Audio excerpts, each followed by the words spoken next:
This is the Photography Brothers podcast, and I got two intros. So if you guys want the happy intro, let me know, or do you want the sad intro? What are you guys thinking? Happy or sad? How you feeling? Sad. You want the sad intro? Just kidding. Do the happy one. No, we're going sad then, Michael. I mean, it's a democracy here on the guest Photography chooses. Brothers. Guest chooses. Guest chooses. Okay, Yeah. sad intro. I'll tell you guys a little story. Yesterday, I had to bury a good friend of mine. Oh shit! Oh, no. Sorry, man. A chipmunk friend of mine. There's some woods north of Bloor Street, and I like to go and hang out there in the woods. You know, it gets hectic as a photographer in the busy city, as you guys know. And I go and I relax in the woods, and I saw a chipmunk friend of mine out there. And unfortunately, he had succumbed to some type of bad luck, and he had some like flies on his eyes and stuff like that. So I wasn't going to tolerate that. So I dug him a little hole and put up a little gravestone there. So yeah, cheers to my chipmunk buddy, Jim the Chipmunk. R.I.P. man. Crazy thing, since you mentioned that, I was at these dirt jump trails about 3 weeks ago, and my friend, shout out to Nick Smash, he ran over Chippy. Oh no! Rolling into the dirt jumps. So Oh, we had no. to put our little chipmunk no. friend away too. Oh, you had to bury him away too? Well, Yeah. at least man. he got the burial that he deserves, right? So it's too bad though. It's too bad. It And was quite the way to go out. Hopefully you got some good pics of the jump of the jump as well, so it wasn't in vain, right? Oh, for sure. But In yeah, memory of Chippy. yeah, memory of Chippy. Michael, you got any friends that are chipmunks, man? No.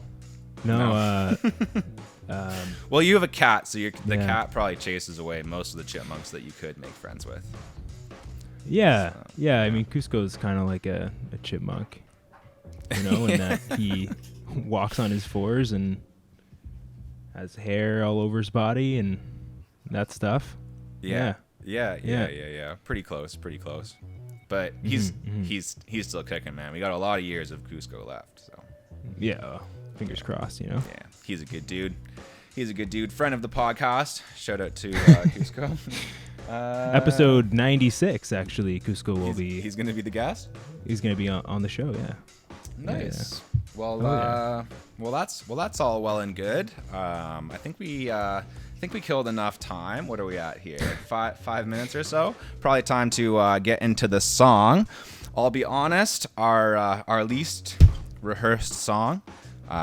Literally learned this song on guitar 10 minutes before hitting record on the podcast. I also shaved really fast, so I was kind of learning the song and shaving at the same time, which was pretty difficult. It's impressive. We'll see. Thanks, man. We'll see how it goes here.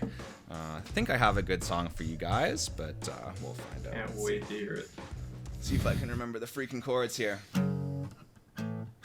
Okay, I think I got it. You guys ready? Born. You were gonna play some Smoke on the Water there? Oh, buddy. Maybe next time. I don't know. We haven't gotten that desperate yet. But pretty soon. I mean, pretty soon. Maybe episode 50 we'll have to resort to Smoke on the Water. But here's a classic for you guys. We're gonna see if you know this one.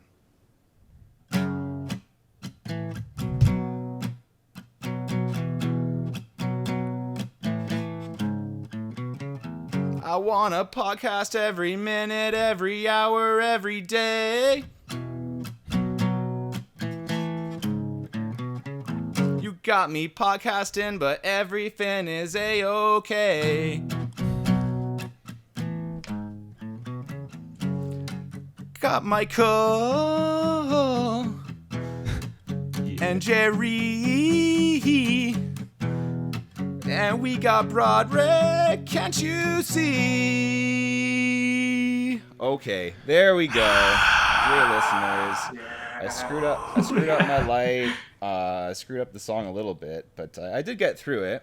And I, after all, am your photographer, Jared Poirier, and I'm here with two other wonderful photographers. We have Michael Acosta, the growing photographer. How you guys doing? Great. Can I offer you coffee while you're here? How you doing? Want water? How can I help you? They love coffee. I assume tequila is on offer as well, right? Post show. I hope so. It is the summer, Yeah. and we have another photographer who probably loves tequila. I'm gonna assume. Why? More of a Scotch guy, I'd say. But More of a Scotch guy, but in the Yeah. summer, I mean, you can't drink Scotch in the summer, can you? you can drink Scotch any time of the year. Okay, well, Scotch fan. What's your name, brother? My name is Broderick Horne, and I'm a sports photographer and videographer. Right on. We've got Broderick on the podcast today, a good friend of Michael's, and really appreciate you being here, man, and sitting through that pretty crappy rendition of The Darkness, I believe, in A Thing Called Love.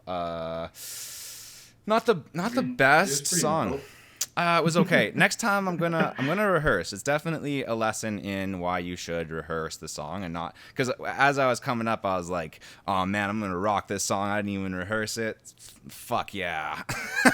You know what though, dude? Double takes, triple takes are good, man. Good riddance, Green Day. Hey. That makes the song, man. Hey, dude, Starts I'm off the with the oh fuck. That's the editing magic. Don't tell people that was the third take. That was the first take. Oh, well, okay. Never mind. Disregard everything I just said. I played it Very good. perfectly the first time. We're not going to talk about it anymore. We are going to talk about our guest, Broderick, and his path in photography. That's what we do here on the podcast, at least on our guest episodes. It would be pretty weird if we just brought a guest on and did the usual BS. So we like to tailor our guest episodes all around the guest. And today we're going to be throwing some questions out at Broderick. Hopefully he's ready for the hail of questions, like a hail of arrows. A hail? If you've ever seen the movie 300, it's going to be kind of like that. Oh, I think- blacking out the sky with them. Black in the sky. If that's Yeah. metal enough for you. Yeah. I don't know why this is the metal episode. I guess because I started with The Darkness. I didn't really think of them as that metal, but I suppose they're pretty metal, man. But in that video, he's like hugging on. Do you guys remember that video where he's hugging on a big furry like purple thing? That's how I remember it, anyways. Anyways, we'll link that video down below, or I'll edit in a clip of that video here, depending on how lazy I am when I'm editing this podcast. But we probably should get into the questions here.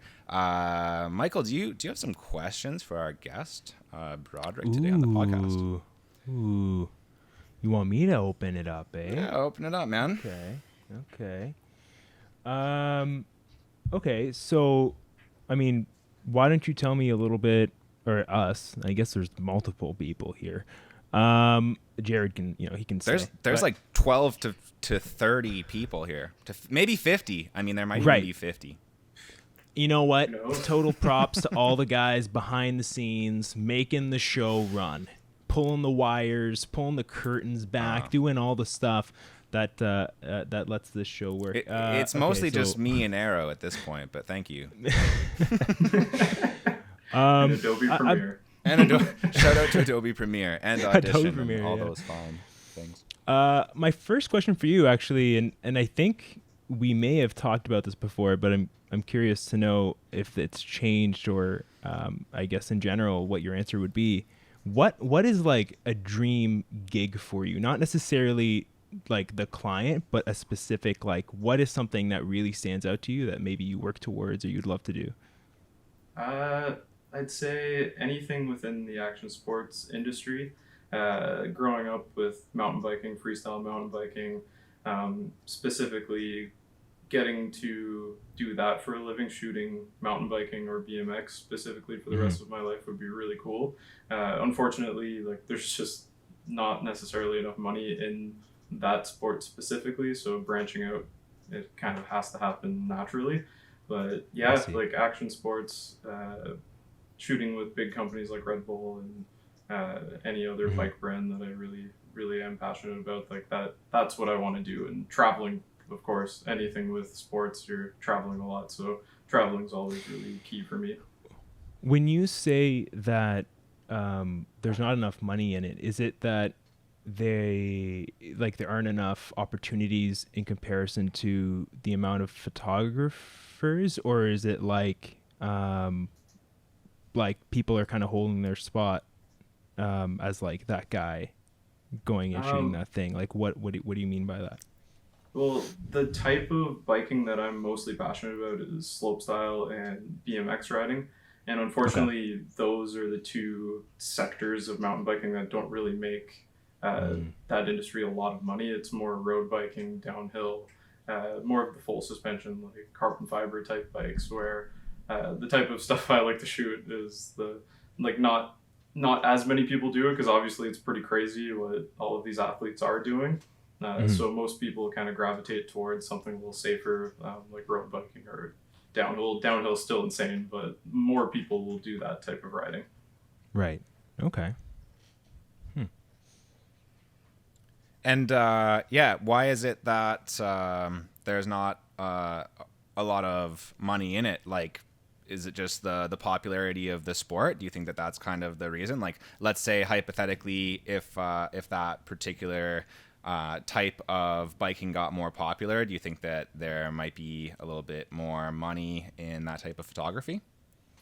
I think, it's a lot to do with the popularity, but it's more so the amount of people that do the sport, because obviously, kids growing up and asking their parents for money to buy themselves a bike, like more parents are going to gravitate towards giving their kids something a little safer, and unfortunately scooters are coming in as well. I'm sure everyone's seen the scooter culture booming, so more, I do like it because it is getting kids out, getting exercise, but at the same time it's kind of, I look at it as a cop-out for parents almost, because it's taking money away from BMX and mountain biking and throwing it into scooters, because it might be a little bit cheaper to buy a scooter, and more kids are getting into it, so it's becoming more and more popular because you want to do the thing that your friend's doing, right?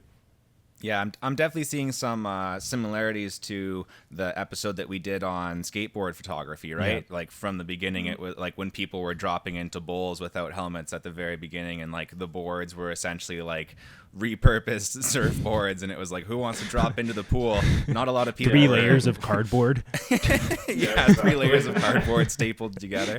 Not a lot of people were like jumping on that opportunity, and it was kind of like the photographers behind it and everybody in the culture that kind of kept it alive. Or are you kind of seeing a similar sort of thing going on with like more intense BMX and mountain biking and stuff like that? Yeah, so like it's kind of getting to a point with slopestyle mountain biking that it is becoming more popular. They tried the whole X Games thing, like they had X Games in 2014, I can't remember exactly which year it was, but that's when like it was starting to get picked up a lot more. BMX is actually being introduced into the Olympics in the next year, I believe, so that's going to be really big for the sport as well. Hopefully see kind of like a boom as in snowboarding, how that was added into the Olympics as well. Nice. But yeah, I just don't see it getting to a point that other sports may be at. I really hope so, obviously, like hope for the best, but obviously expect the worst. But I don't think putting all of your eggs in that basket is smart, just because, it's just not going to go up as fast as other sports in the industry. When you say that, earlier you were saying that, of course, like obviously we stemmed into this conversation because you mentioned that, there's maybe at least in this point in time, there isn't the money, so you got to kind of diversify your work and what you tackle on. Are you thinking or like I guess pursuing like other types of action sports, or in general like more of a broad style type of photography in general? So like I know you shoot some interesting stuff, like that's like kind of like corporate video, and it looks fantastic. The stuff you've been sending looks crazy good. But like when you see yourself like 10 years down the line, if things don't change, but you start to build that reputation, do you think you start moving more so towards like the broader action sports, or in general just like everything? What I've kind of concentrated on now is just sports and fitness in general.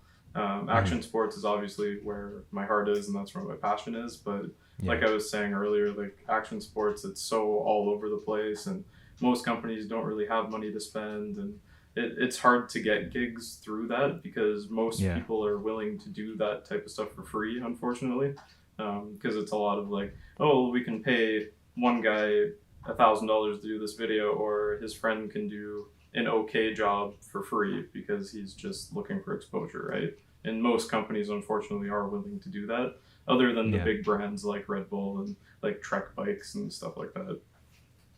It's funny you bring that up. I think it's definitely, the whole aspect of free work is something that we've talked about a lot on this show. Yep.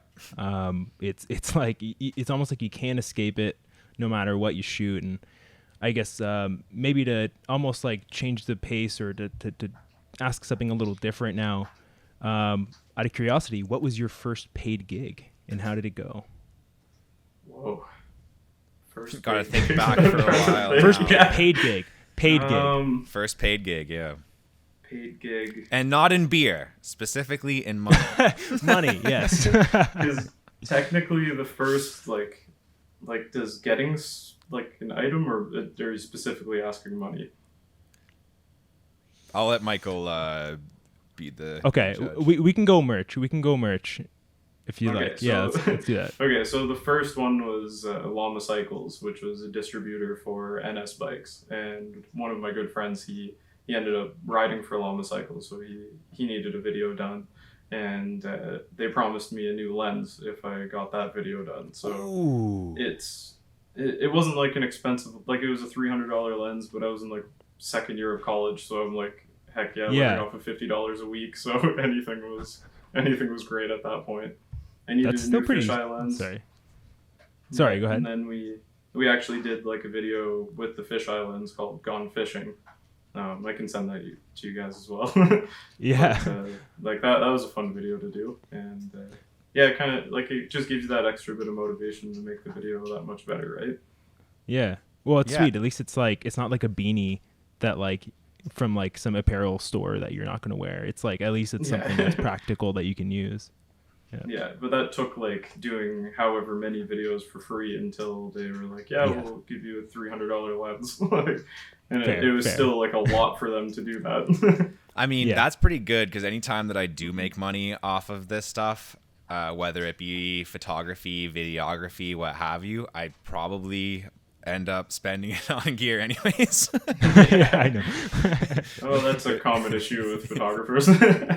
Yeah, the gear addiction. I do want to since we're on the topic of video, though, I kind of want to jump on this opportunity for a second. I did notice that you have a YouTube channel. I subscribed to it today. I was setting up all of my podcast gear, trying to learn that Darkness song, trying to shave, get ready. I didn't really have time to check out any of your YouTube content, but I definitely will, and our listeners will as well. So get ready for the flood of subscribers that are coming your way. I can't wait.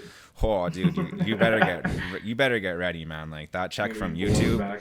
That check from YouTube's gonna be like, I don't want to say gargantuan, but It's gonna be epic.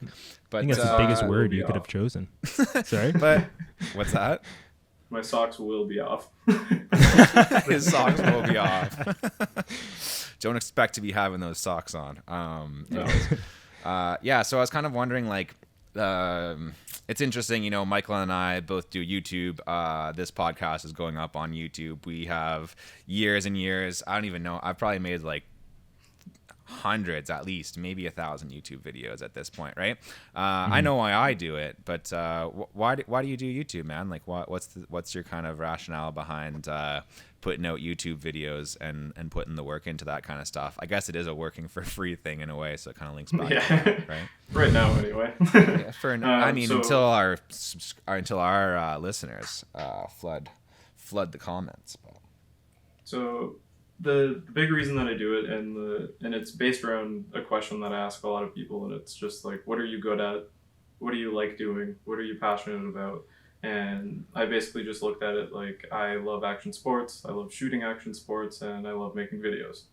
So if you put all of those things together, you get a lot of behind the scenes, a lot of riding videos as well, just kind of going out with friends. It could be a game of bike, which is just two riders going against each other, trick by trick, or it could be just a behind the scenes of me shooting some photos myself and kind of teaching people how to shoot photos of specifically sports and action sports. So I just kind of have fun with it. I don't post too much, but I try to do a video every once in a while just to kind of keep things fresh. And also I look at it as something to keep the practice going. So the more videos you do, the better you'll be. Yeah, for sure. Very, very similar to my situation, to be honest. Like, it's not that, we've talked about this a lot before. It's not that I've like made money directly off of YouTube and that I get mad checks from YouTube. I've definitely made money from YouTube. Like, that is without a doubt. People have like seen my portfolio on YouTube or seen the videos that I make about a particular subject. Like, a lot of the time it's about their particular industry or something like that, especially the videos I make around real estate, and I get work like that. But honestly, the reason why I do it, it's like at the end of the day, I feel like unfulfilled if I don't do it. And I still, there's like 3 videos right now that I want to make that I like haven't had the time. I gotta like get my taxes finalized and all this shit, right?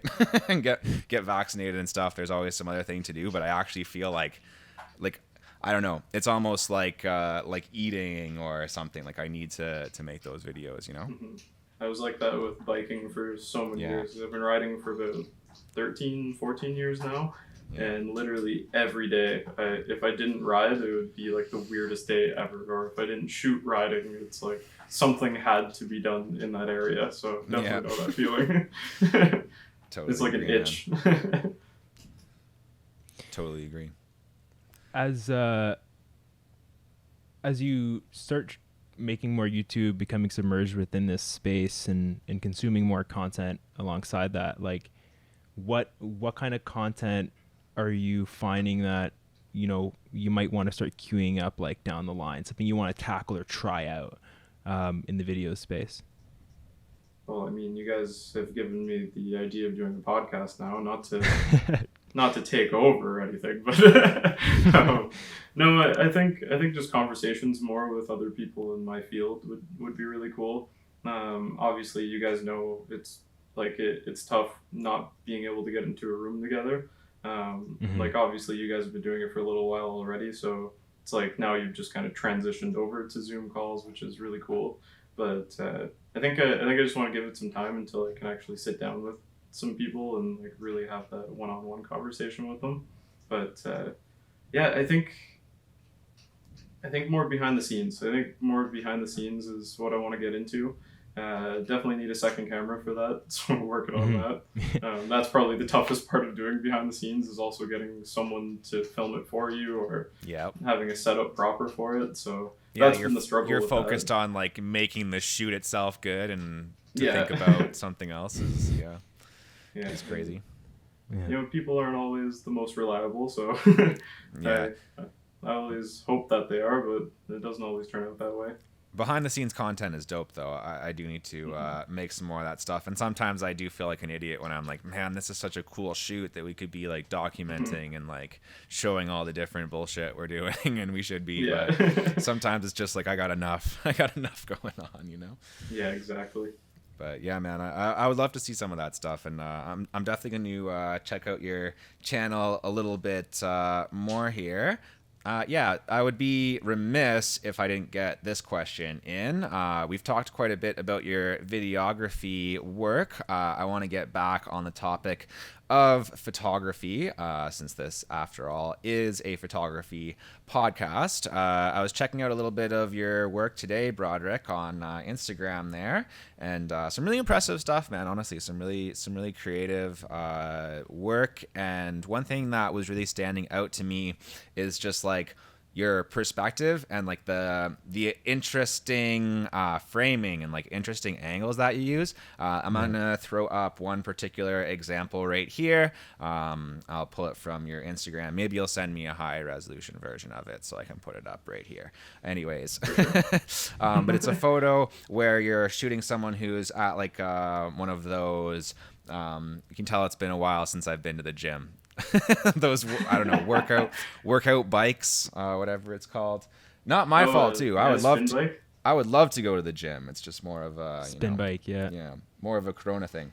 But you've got someone there on the spin bike and you're shooting it like, I think there's maybe a mirror and you're shooting it through their own arm or you're shooting through someone else's arm. But I've noticed that thing quite a bit in your photography where you'll create like a cool, like there's depth to the image and like quite a few different layers by getting in there and like creatively framing. And I'm kind of wondering like where you got that approach from. Is that something that you plan out a lot? Like, are you like staying up the night before that shoot, like not sleeping and being like, oh man, I'm going to do this cool thing? Or is that the type of thing that you just come up with on the spot kind of when you're on set and you're like, oh, this would be cool. Let me do this. Mm-hmm. Well, other than, my anxiety the night before, as I'm sure most people have, but mine is never happens. Yeah. No, like you can only plan stuff out so much. Like I try to do any sort of storyboard that I can, but I think I know exactly which shot you're talking about too. That shot, I actually placed someone there because that was during COVID when we couldn't have anyone in the spin class itself, so it's just kind of mocked up, and I wanted to show like the perspective of someone riding, so that you want to embody that feeling of like actually being there. So shooting through things, it's kind of cool that you noticed that, because I actually try to do that a lot. Like I really want to, like, I've kind of found my style in that sense of doing that a lot, even with bike shots. But yeah, I don't think I like really got it from anywhere in particular. I just kind of started doing it randomly. I'm sure there was a bunch of photos that I've seen in the past that kind of inspired it quite a bit. But for example, like in a bike shot, like I'll shoot behind the landing that's leading into the jump that I'm actually shooting to tell more of a story, and like using those leading lines into the next jump, for example. So it's kind of funny because people like don't really notice that I do it, but like that thing where like you don't know why the photo's good, why it's good, like, but it's good. Yeah, totally. Totally. But like I try to just do little things like that to tell more of the story. That's really the main purpose of it. Yeah, I think it's like, I guess what I'm hearing is it's just like a getting comfortable, like on set or whatever you want to call it. I don't know if you can call a place with a bunch of dirt bike ramps set, but we're gonna go with that. Though having that experience, being like in situations where you're shooting and just being comfortable there, where you're having that room to experiment. And it's interesting. Our last guest, Alexi, was talking a lot about that as well. Like not just being happy with the lowest amount of effort and just kind of being like, okay, well, I'm standing this high and I'll just take a photo like I'm seeing it. It's like, no, exactly. How do we tell more of a story? How do we, shoot it in a way that we feel is more expressive or showing more of a style? And, like the average person, like you're saying, they might look at that and be like, oh, that's a cool photo. I don't really know why it's cool. But people like me and Michael, who are also obsessed with things like that, we notice stuff like that. So it's for us as well. We're out here noticing that type of stuff. So well, I appreciate you guys. Not for nothing, man. Yeah, I appreciate people like you that really notice those things. Yeah, no, I mean that's definitely something I've noticed as well. Your compositions are great. That foreground blur, like Jared mentioned, it's so important for like adding that depth, adding that layer. Like you said yourself, adding perspective. So definitely something that I think we like to encourage, beginners to start doing, because it makes your shots so creative. It's not something that everyone does, but it's something that, you just kind of got to think about it. You got to think to do it. And I think, it's an awesome thing to do. On the topic of style, though, when you think of maybe some of the photographers that, and I know that a lot, just talking to you in the past, a lot of what got you into capturing action sports was just like almost like the culture around it growing up and doing, your writing and recording that. But, are there creatives that stand out in that space that really, inspire you? Oh, for sure. Scott Surface being one of them. He's a big dude that shoots for Red Bull a lot. His images within skiing and snowboarding really inspired me a lot with how I kind of look at my photos. Honestly, it was mostly video. I know it sounds weird, but angles and composition in video is what helped me figure out photography, like 100%. Because every time I'm shooting a video, it's like, would this scene look good as a photo? And that's kind of the way I look at it all the time. Like, if it's not framed like I would a photo, and then I look at photos the other way around, like vice versa, where it's like, would this be good as a video clip if they were actually jumping over this jump in motion? So I use that a lot when I'm shooting. But yeah, Rupert Walker, he's another videographer that I watch a lot, and his framing is just mwah, like chef's kiss to him. But a lot of his stuff, and there's just been a lot of photographers over the years. I could sit here and name them all for an hour, but honestly, to remember them all would be insane. But yeah, it's like the little tiny things that kind of helped me over the years. Like, you copy people just a little tiny bit. Not completely, of course. You want to find your own style, but you got to copy people a little bit to kind of get yourself forward. It's like Sylvester Stallone. I'm going to really poorly paraphrase this, but when Stallone won his Golden Globe for Creed, he said, "We're a culmination of every person we've ever met." And I think that applies the same way to photography. You learn something through McKinnon, through your friends at the meetup, whatever, and all those things together, some things stay, and you apply them more than others. And your style it's always going to be a broad, like, combination of everything that you've ever consumed, right? Exactly. So 100%. Michael couldn't even tell you guys like how much he's learned just by shooting with me and me and Jared have never shot before, actually. We have recorded podcasts together. We've recorded podcasts together. Michael, I'm always seeing him posting in a story on Instagram. Like, he's always posting other people's work, and obviously, just by doing that, I can tell that you're looking at what other people are doing and taking inspiration from their photos as well. So that's really cool that you do that. Yeah, to be honest, I've ripped off Michael a bunch of times too. I'll have to be honest. No, I probably have at some point too, I'm sure. Wait till you guys see. I'm actually going to grow my hair out and pull it back into a ponytail. We already kind of look. Working on it. We already look the same. Dude, this guy's flow. This guy's flow game is unreal. You see this? Look at this. Whoa! Jeez. I told you I need a haircut. Yeah. Maybe it's Maybelline. That My is a goodness. dude who is committed to action sports right there, man. Wait, going. More like nothing's open in Ontario. Exactly, man. Well, if you want to roll through, I'll give you a little haircut. I can't say that it would be good, but you can vlog it, and that'd be a fun video. This guy totally effed up my hair. Upload that. As long as it's a mullet. I think Jared specializes in the buzz cut specifically. Hey, dude, Yeah. I'm from buzz cut Timmins. the side. I'm from Timmins. I can give me do the a racing mullet. stripes on the side, and I'm good. Yeah. Make it look like you're going even faster on your bike. Yeah, for sure. And then I need some pit vipers as well, and then we'll be set. Nice. I've got another question for you, Broderick, if I may. Just to link back to what we were talking about a little bit earlier on the podcast, something that kind of stuck with me. You were talking about how dangerous this type of photography is, or the type of the sport itself is dangerous, and I'm kind of imagining that that the photography is dangerous too. But also, I'm guessing that you do some of the bike riding yourself. So I'm wondering if you have ever been injured, either shooting or participating in mountain biking, BMX, that type of stuff. So I'll talk about riding first, I guess, then. Yeah.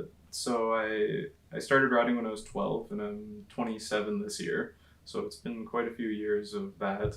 So you can only imagine how many... buck. Yeah, you can only imagine how many injuries I've had in that many years. But yeah, like notable ones is broke my foot 3 times in 1 year. Dislocated my shoulder. Like my shoulder was down here in my ribs, basically. Cool. My arm was stuck like this for 3 hours. Oh shit! And I think and I had a big face plant where I like tore basically the whole side of my face off. Wow! Put my tooth almost right through my lip. I still have scars here. It sucks because it looks like acne scars, but it's like actually scars from a crash. Yeah, like broken hand, broken wrist, all the classics. Sprains I find are the worst because those just take forever to heal. Most recent one we were talking about earlier before we started, I tore my rotator cuff. This was only like 3 weeks ago, so it's still happening. So a little slower setting up the camera gear today. Yeah, exactly. Michael's actually got an injured ankle right now, so I'm the only one podcasting with no injuries. You guys are really trucking through this.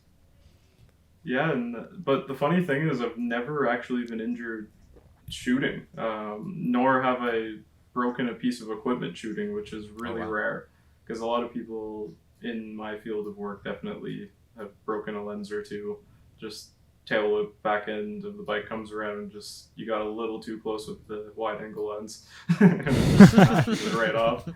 That's the horror story, but they need to put a little warning on those objects and lenses closer than it appears. Yeah, exactly. Yeah, well, it's because you honestly can't tell sometimes. Because with those, like the old school shots where you get as close as you can, and people just get a little too close. Exactly, man. Well, that's what I was wondering too. Looking at some of your photos, I was like, okay, some of these were risky bisky a little bit. Yeah. Oh yeah.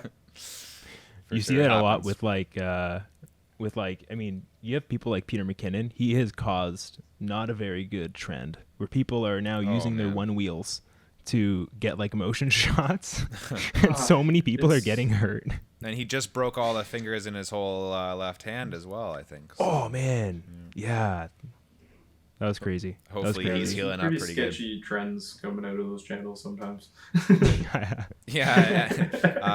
Casey Neistat pushes it pretty far sometimes too, where like, people try to emulate this. They are going to get hurt for sure. But it is cool though. We've talked a little bit on this podcast before. I mentioned earlier we did a whole episode. One of my favorite episodes. I can't remember which number it is, but our episode on skateboard photography, and as someone who is a pretty avid skateboarder myself, I broke my collarbone skateboarding, and as soon as I could, got right back to it, man. So I definitely hear where you're coming from on that one. There is something to it where it's like that's how I want to live. Like that's kind of if I'm I'm here, this is my life, I'm going to do this stuff, it's extreme, it gives me a rush, and at least the risk going into it, right? Like every time that I jump on, like, and lots of times I don't wear a helmet or whatever, and I'll bomb a hill and just be like, the freedom I feel doing it. Again, we just said we shouldn't be putting out bad examples, but just bombing a hill, man. Live your dream. Yeah. It feels really good to do that, and the rush. I just feel alive when I do stuff like that, or when I drop into a half pipe or anything like that. Even just get a good amount of speed on the longboard, and and cruise around in a parking garage or something like that. Yeah, it is a thing, right? Where you're just like, I could get hurt doing this, but at the end of the day, it's worth it, and it doesn't stop you, right? But that's the thing. Like, I always recommend action sports to any parents that want to get their kids into sports, because the life lessons you get from action sports are like, you won't learn it anywhere else. Like, it literally teaches you, no matter how hard you get beaten, you will get up and you'll try it again because you're that passionate about it. And that's all I've learned from biking, is like, no matter how hard or how badly I got hurt or injured, I'd still be going back trying it again as soon as I'm healed up again, because it's just all about that drive and like wanting to get it done. And so also talking about your like the adrenaline that you get from it. Yeah. Like, nobody, like, people who haven't done it just really don't get it. It's such an insane feeling. And there's nothing you can compare it to. we can definitely put my girlfriend on that list. Yeah, same here. She's always just like, why though? Why? You're 30 years old. Do you need to go out and risk your life on this thing? And I'm like, I don't know. It's a piece of wood. It's got wheels on it, and it's just calling to me. Like, I just gotta hit this hill. I gotta hit it. You just don't get it. You don't get it. Well, she rides horses, and that's super dangerous. And so I think that's probably even more dangerous. Yeah, it's probably way more dangerous, man. I mean, at least with a skateboard, it never decides that it's gonna buck me off, right? Like, if I fall off a skateboard, it's like 100% my fault, right? Oh yeah, 1,000,000%. Yeah. Unless there was a rock on the ground. Then we blame the rock. Yeah. Because skateboards and pebbles don't really get along that well. Oh, I thought we were talking about Dwayne "The Rock" Johnson, man. That guy's pounding me every time I'm on my skateboard. He's trying to It's a boulder. Get in my way, bro. So funny. One thing I wanted to cover here, I know it's something we talked on the podcast. Obviously, it never made it out, so that sucked, but it was still a good chat. But I think it was a good thing that we want to talk about here as well, and that is, and I really liked your answer as well. When you think back to the different styles of photography that you've pursued or just tried, enjoyed doing, like going on photo walks, street photography, all that stuff, like what do you think which ones, sorry, English is actually my first language, believe it or not. Which of those? A long day. It's been a long day, man. It's been a long day. Let's try this again. When you think back to street and portraits and some of the work that you've done aside from action sport, what do you think you've picked up from those and have applied to, action sports and what you love doing there? Yeah, I think I remember this question. That I do think I talked more so about portraits, because kind of working with people is always really, really important when you're getting into photography, because you're going to find yourself, whether it's an athlete or just a corporate company and you're working with another team, you're always going to work with people that might be really great to work with, but then there's also people that are kind of difficult to work with. And when I moved to Toronto, I really never shot portraits before, and when you get in the street, you start meeting people who are like, oh, we brought these people along to shoot some portraits. So I was like, oh, cool. Like, I've never done that. So I kind of gave that a go. And then next thing you know, I'm finding myself either reaching out to like different models, or they're reaching out to me to go shoot, because I just kind of got like onto this train of like shooting portraits for some reason. It just like, but yeah, it taught me a lot to even apply that to action sports as well, because it's not always just about the trick that they're doing. It's about capturing the culture and their personality in the images. And and I know that you mentioned street photography, and that's another big one as well. And I didn't really care for it that much. I definitely had my fun with it, but it was more so just to meet other photographers. It's a great way to just kind of meet up with groups of people and go explore the city that you live in as well, and kind of just get to know other photographers, go shoot whatever you want and see what you get from it. And it's just practice. A big reason I wanted to bring it up again was because obviously earlier in the podcast, we were talking about how you have, very good, eye for composition and depth. And I think back to, you know, like obviously, you know, I used to shoot a lot of street as well. I'd go out with like, you know, like Ryan and those guys. And I think there's something about street that is very important. And if you can get it in other areas, that's awesome. Different types of photography. But I find that when it comes to street photography, you know, your subject is whatever catches your eye. And, you know, I think there's an awareness aspect to that can be great for maybe event photography, you know, being aware of like all your axes and just, you know, being very present. I think there's also an aspect to it that's like, yeah, like, you know, perspective, like how can I photograph this thing? Is it shooting, you know, by this sign and that adds context to the subject of the image, or, you know, how you're going to in general frame that image. And so I think street is such a powerful tool. Well, it's really cool, like how you're kind of explaining it. I can compare it to when I rode a lot of BMX, like we go street riding a lot.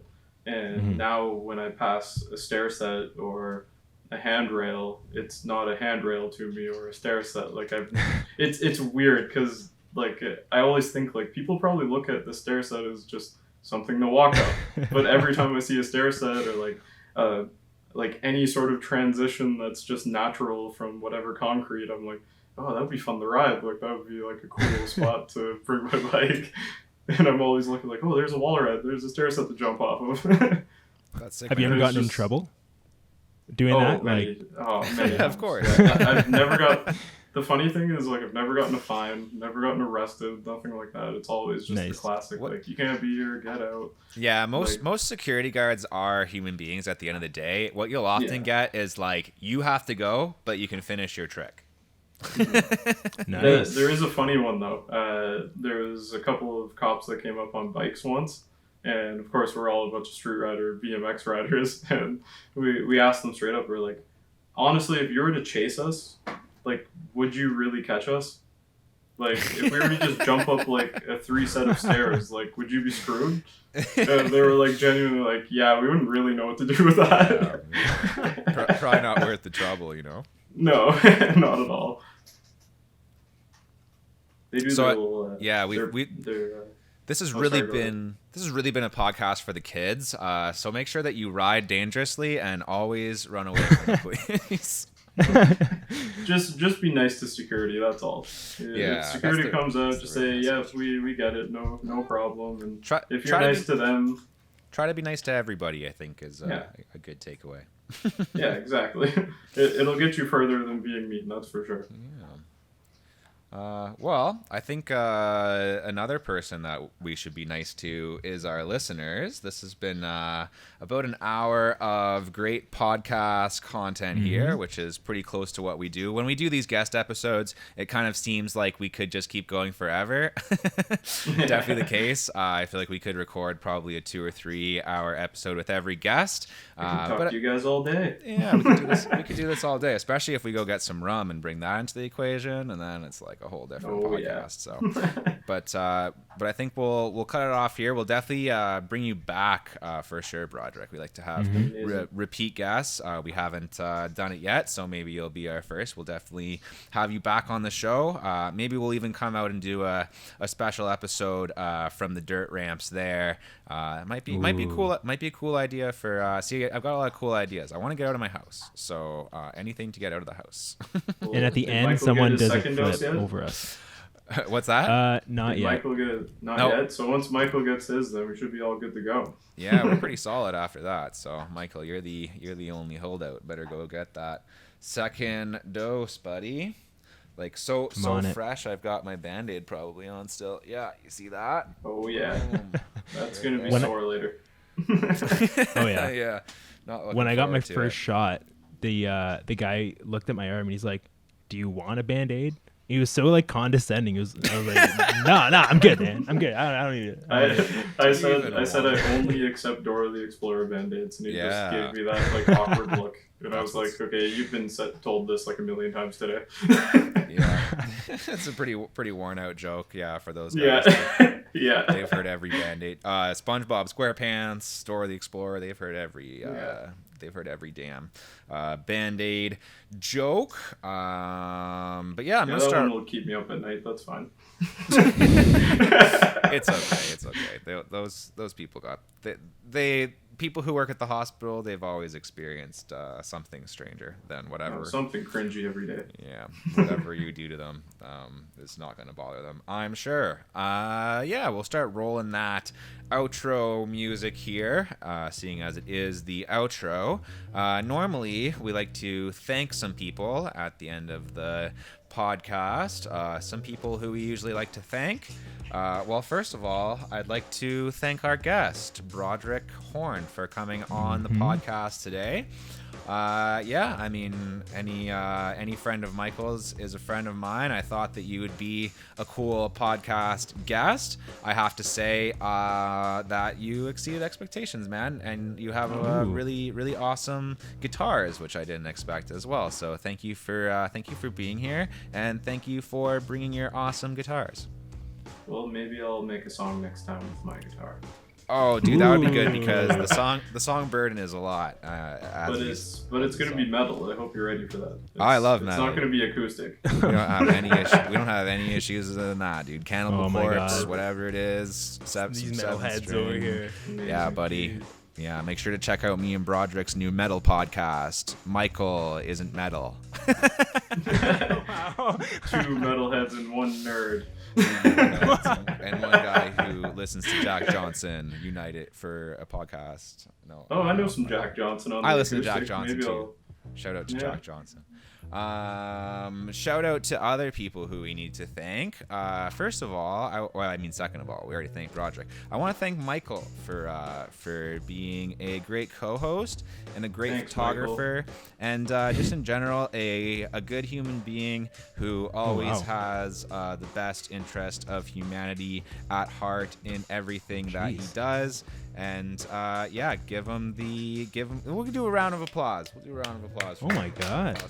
I have not done nearly enough to warrant a round of applause, but well, I'll take it for the ego. But today you did, man. The ego gets a boost today, so all right. A light round of applause that doesn't peek out the microphones. Yeah, exactly. Just little golf claps. For the microphones, to be gentle. Don't want to get into that yellow territory, boys. Some other people who we need to thank. We need to thank myself, obviously. I mean, you guys were probably going to do that, but I'll just take care of that right now. Thank myself. And we also need to thank my good friend Arrow for helping edit this podcast and other stuff. Thank you to my dog Sonia. Thank you to Cusco, and thank you to who else, guys? Anyone else we want to thank? All of you for watching. Oh yeah. Ooh, there you go. Thank you to our dear listeners out there, our listeners, watchers, however you consume this podcast. Maybe you've got like a VR headset. Maybe you listen to like a 3D sound version of it. I don't know, whatever you do. Maybe there's like a parrot in your house that listens to the podcast and then repeats it back to you. That'd be interesting. But yeah. I'm at 29 minutes and 40 seconds, so it's been great. Have a good one, everybody. Thank you. Bye.